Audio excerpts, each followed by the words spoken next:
तो गाइस ये मेरा दोस्त है और हमारी ये स्पोर्ट बाइक और उसके ऊपर हम चले शिरडी घूमने। लेना ओवरटेक लेना भाई। तो ये हमारी ZX 10R है और हम अभी जा रहे हैं।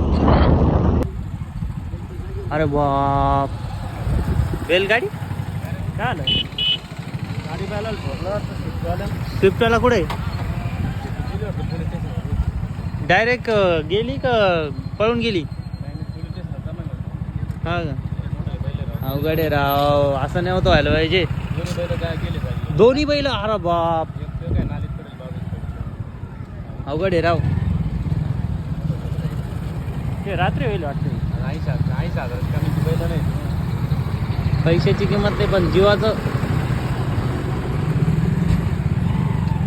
अरे बाप, अवघड आहे. हे भाऊ लांब घे रे, लांब घे रे.